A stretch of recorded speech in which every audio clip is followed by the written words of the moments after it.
खुशियों से भर दे जिंदगी हमारी, खुशियों से भर दे जिंदगी हमारी।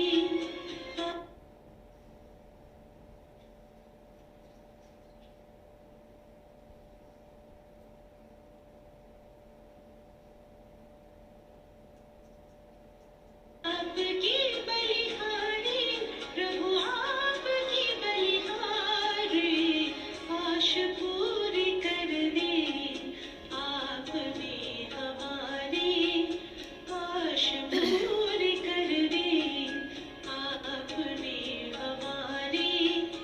आपके आभारी हम, आपके आभारी, खुशियों से भर दे जिंदगी हमारी।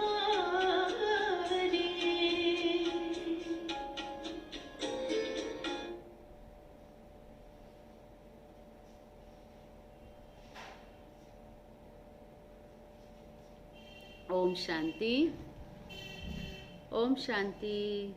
Good morning. बहुत सुंदर गीत हम सुन रहे थे। खुशियों से भर दी जिंदगानी हमारी, किसकी बलिहारी? शिव बाबा की बलिहारी। क्योंकि आज संसार में हम देखते हैं सब कुछ है, साधनों की कमी नहीं है, सुखों की कमी नहीं है, सुख साधन वैभव बहुत हैं, लेकिन सच्ची खुशी, सच्चा सुख जो होना चाहिए वह नहीं है। तो आज हम बात करेंगे कि खुशी जैसी खुराक नहीं। हम बहुत अच्छे से प्यार से बाबा की बातें सुनते हैं, बाबा हम बच्चों को सुनाते भी रहते हैं, कुछ भी हो जाए लेकिन तुम बच्चों को सदा खुश रहना है, खुशी हमारी ना जाए, परिस्थितियां आए लेकिन खुशी ना लेकर जाए। हमारी दादी गुलजार दादी भी हमेशा कहती कि शरीर चला जाए लेकिन खुशी ना जाए। हमारी जो खुशी है वो सदा हमारे पास रहे। हम सदा खुश रहना चाहते हैं। अधिकतर देखा है हम खुशी को ख़त्म नहीं करना चाहते, सदा हम खुश रहना चाहते हैं, हम खुश करना भी चाहते हैं, लेकिन कई बार अधिकतर ऐसा हो जाता है कि खुशी हमारी गुम हो जाती है। और खुशी गुम होने का कारण हम कई बार दूसरों को दोष देते हैं, जबकि बाबा ने हम बच्चों को कहा है तुम्हें सदा खुश रहना है, स्थायी खुश रहना है। बाबा मुरलियों में सदा कहता है कि कुछ भी हो जाए तुम्हें अपनी खुशी को गुम नहीं करना है। कोई बात आती, परिस्थिति आती, वो भी हमको खुश रहना सिखाती है। अगर हम बहुत गहराई से देखें तो उसमें भी हमको बहुत कुछ पॉजिटिव वे में अगर हम देखें तो हमारी आंतरिक खुशी को देकर जाती है। क्यों?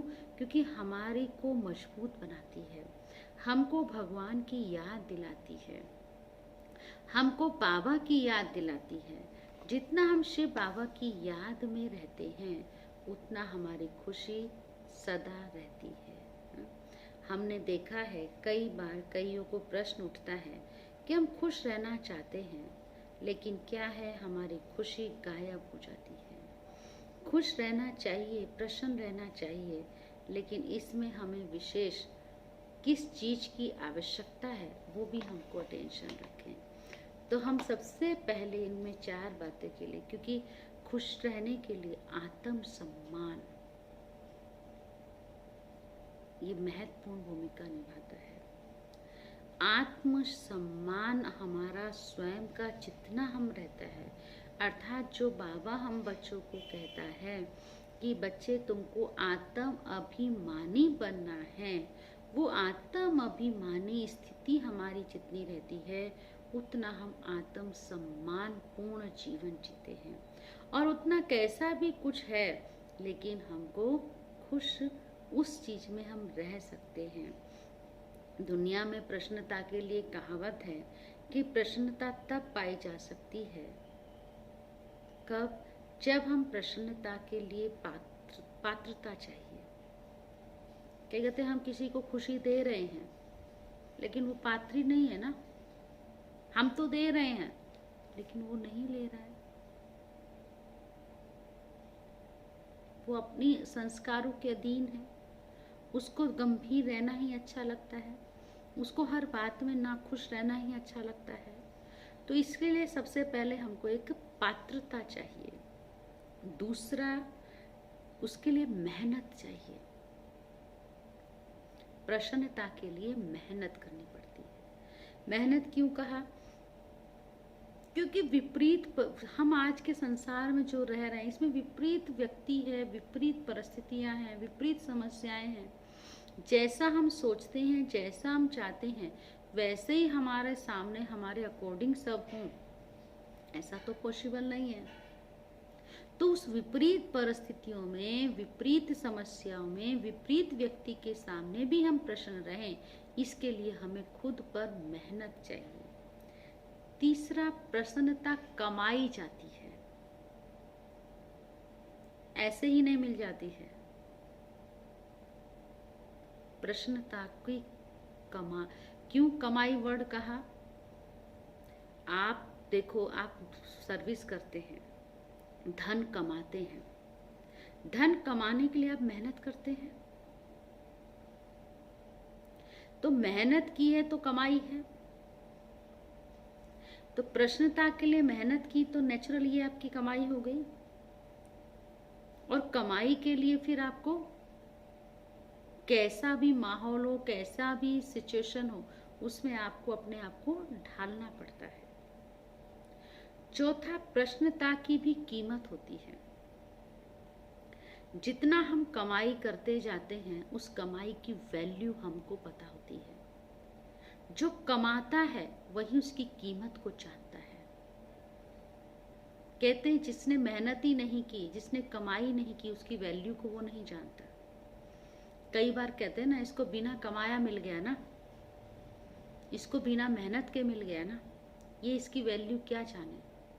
तो सच्चे मायने में खुशी के लिए भी, प्रसन्नता के लिए भी पात्रता चाहिए, मेहनत चाहिए, कमाई चाहिए।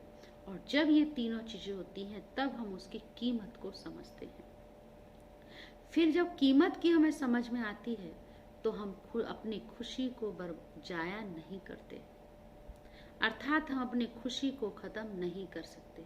हम सदा खुश रह सकते हैं, क्योंकि कहा जाता है कि हम तो प्रसन्न, फिर दूसरी बात कहते हैं, हम तो प्रसन्न रहना चाहते हैं, लेकिन कई बार हमारे सामने परिस्थिति ऐसी आती है जो हमारी प्रसन्नता को खत्म कर देती है, तो हमारी खुशी को हमसे चुरा लेती है। क्या करती है? हमारी खुशी को हमसे चुरा लेती है।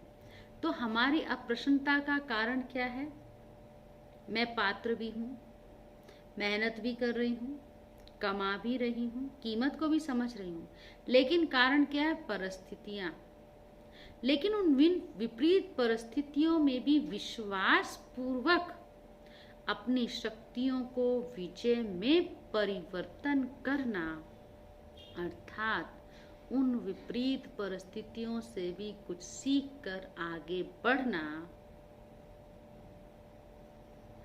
तब हम सदा अपनी प्रसन्नता को रख सकते हैं, सदा प्रसन्न और सदा खुश रह सकते हैं। विपरीत परिस्थितियों में भी विश्वास पूर्वक विजय को प्राप्त करना। और विश्वास पूर्वक विजय कब प्राप्त होती है? जब हमको ये कंफर्म है कि इसमें भी मेरी कहीं ना कहीं खुशी छिपी है। खुशी का अनुभव कब करेंगे? कि इसमें भी मेरे लिए कुछ ना कुछ सीख छिपी है, इसमें भी मेरे लिए कुछ ना कुछ कल्याण की बात छिपी है। सदा प्रसन्न रहने के लिए, तीसरी बात, सदा प्रसन्न रहने के लिए हमारे पास, हमारे इर्द गिर्द जो भी वस्तुएं हैं अथवा व्यक्ति है, हम प्रसन्न रहना चाहते हैं पर नहीं रह पाते, उसके लिए हमें क्या करना है? जो भी हमारे इर्द गिर्द व्यक्ति हैं, वस्तुएं हैं, परिस्थितियां हैं, समस्याएं हैं, उनको अच्छी तरह से जाने, अच्छी तरह से जानकर उनका गुणगान करें। अगर उसकी गिलानी कर देंगे, हाय हाय ये हो गया वो हो गया, हम उसको देख करके दुखी होते रहेंगे, रोते रहेंगे, इसने ऐसा किया वैसा किया, क्यों किया, नहीं। बाबा हम बच्चों को यही सिखाता है, निंदक ही तो मित्र हमारा है, तो निंदक दे तो रहे वो हमको गाली, और हम उसको समझ रहे हैं कि वो हमारा मित्र है।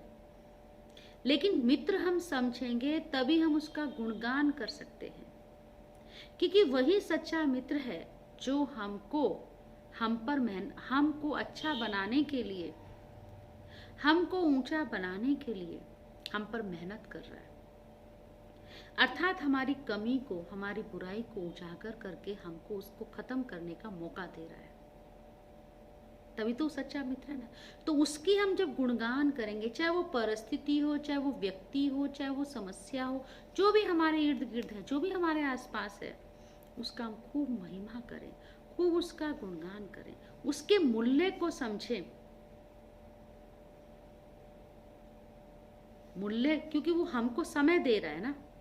आज के समय में किसके पास किसके लिए फुर्सत है, लेकिन वो आत्मा मेरे को समय दे रही है, मेरे पर ध्यान दे रही है, अपने 10 काम छोड़ करके उसका मेरे ऊपर ध्यान है, तो उसने मेरे को मूल्य दिया है ना।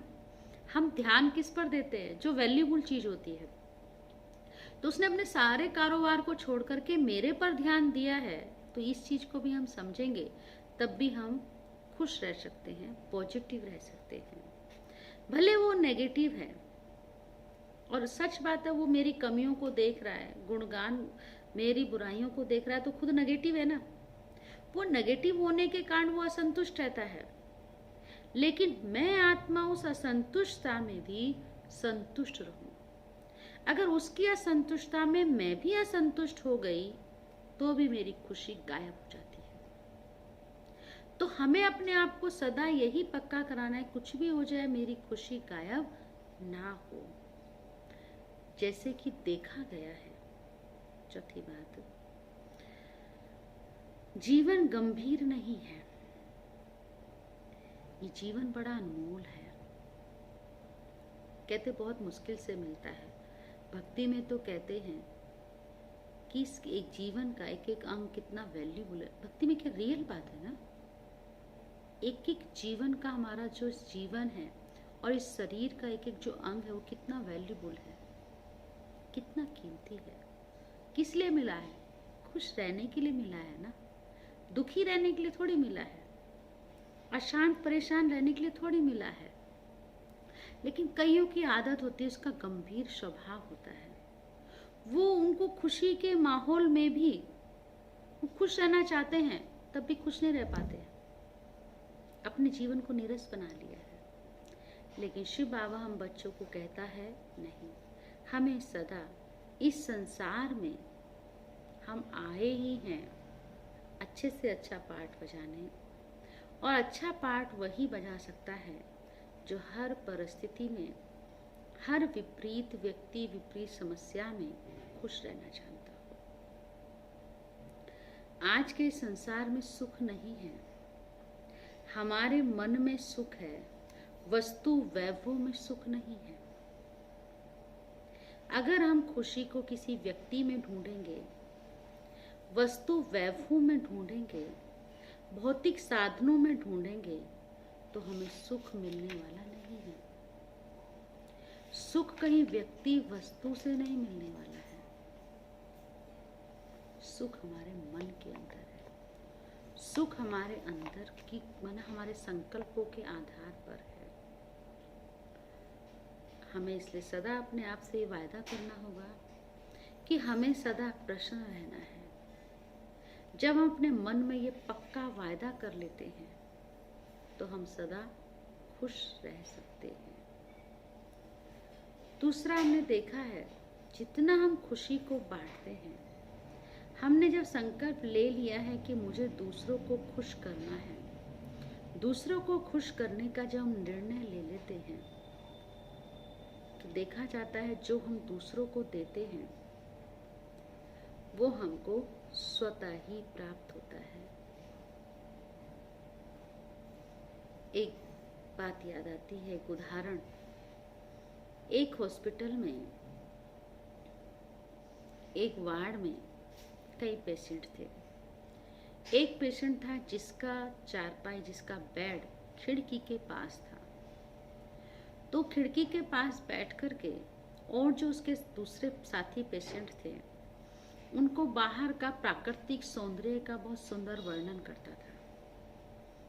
बहुत सुंदर दृश्य है बाहर का, और उसको वर्णन करते हुए उसके जो और पेशेंट थे वो भी खुश होते थे और वो भी खुशी से वर्णन करता था। उसको बहुत अच्छा लगता था। जब उसका डिस्चार्ज हो गया तो उसी बेड पर जो दूसरा साथी पेशेंट था उसने आने का, उस बेड पर शिफ्ट होने का आग्रह किया कि वो प्राकृतिक सौंदर्य का वर्णन करता था, मैं भी उसको देखूं और मैं भी दूसरों को सुनाऊं। तो जब वो उस बेड पर शिफ्ट हुआ तो उसने क्या देखा कि उस खिड़की के पास सिर्फ दीवार थी और कुछ नहीं। उस खिड़की के पास दीवार थी और कुछ नहीं, और वो पेशेंट क्या करता था, नेचर का प्राकृतिक सुंदर, इतने सुंदर खुशबूदार फूल है, ये है, उसका वर्णन करके खुश होता था और सबको खुशी देता था। तो कहने का भाव कि जब हम अपने मन में ठान लेते हैं कि मुझे खुश रहना भी है और खुश करना भी है, तो हम नेगेटिव में भी पॉजिटिव ढूंढ लेते हैं। और उसके विपरीत भी होते हैं कई लोग कि जो पॉजिटिव में भी नेगेटिव ढूंढते हैं। इसीलिए तो कहा कि खुशी जैसी खुराक नहीं। और खुश रहने के लिए ऐसा नहीं, कई बार कई कहते मुझे कोई अच्छी पदवी मिल जाए, मुझे कोई अच्छी पोस्ट मिल जाए तो मैं खुश रह सकूं। जो ये ऊंची पदवी पर बैठा है ना, इसीलिए खुश रहता है, ऐसा भी कई लोग बोलते हैं। अरे इसको तो गद्दी मिल गई है ना, इसको तो कुर्सी मिल गई है ना, इसको तो कुर्सी का नशा है ना, इसको तो उस पदवी की खुशी है ना, इसलिए वो खुश रहता है। ऐसा नहीं है। हमने देखा है, बहुत पुरानी बात है, जब हम साइट सीन के लिए बाहर घूमने गए, यहाँ से बाहर एक टैक्सी में बैठे, एक टैक्सी ड्राइवर को हमने क्या देखा कि जितने भी उसके पैसेंजर हैं उन सबको वो साइट सीन का वर्णन करते हुए, जहाँ वो ले जा रहा है उनको बताते हुए इतना खुश हो रहा है, खुश भी हो रहा है और अपने जो भी हैं उनको भी खुशी दे रहा है, और उसी में उसको बहुत अच्छा लगता है क्या एक टैक्सी ड्राइवर, कोई ऊंची पोस्ट तो नहीं है। तो खुश रहने के लिए और खुशी देने के लिए कोई हमें पोस्ट ही मिले, कोई हमें पदवी मिले, कोई हमारे पास बहुत पैसा हो तभी हम दूसरों को खुश कर सकते हैं, ऐसा नहीं है। किसी ने हमसे बहुत अच्छा प्रश्न पूछा कि खुश रहने के लिए कितना समय लगता है।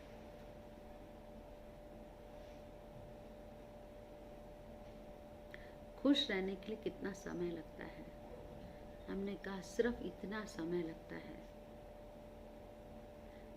कितना? जितना कि एक सेकंड। निराश होने में कितना टाइम लगता है? बहुत खुश हैं हम, बहुत अच्छा चल रहा है, जरा सा किसी ने कुछ कह दिया, एक सेकंड में चेहरा ऐसे उतर जाता है, कहाँ गई खुशी, गायब हो गई। कितनी देर लगी खुशी को गायब होने में? सेकंड लगा ना। ऐसे खुश रहने में कितना समय चाहिए? सेकंड चाहिए। तो सारी बात है संकल्पों की। इसलिए हमें अपने आप से ये हम वायदा करें, जैसा हमारा मन चाहे, जितना चाहे उतना हम खुश रह सकते हैं, इसकी कोई सीमा नहीं है। हमें सदा खुश रहने के लिए कोई रोक नहीं सकता, कोई बांधे नहीं हो सकता। हम बाबा के दिए हुए ऊंचे ऊंचे स्वमानों को याद करें, ऊंचे ऊंचे गुणों को याद करें। कितना बाबा हमको टाइटल्स देता है। बाबा कहता है ब्राह्मण जीवन में कोई अप्राप्त नहीं है। तो जब हमारे खजानों में कोई अप्राप्त वस्तु है ही नहीं, जिसके खजाने ही सदा भरपूर हैं, वो सदा खुश है, वो सदा संपन्न है, वो सदा भरपूर है। और जो स्वयं भरपूर होता है वह दूसरों को भी भरपूर करता रहता है। तो खुश रहें और खुशी को बांटते रहें। ओके, ओम शांति। फिर हम बात करेंगे कभी खुश रहने के लिए बाधाएं क्या क्या आती हैं और इसको हम सदा बरकरार रखने के लिए और क्या अभ्यास करें।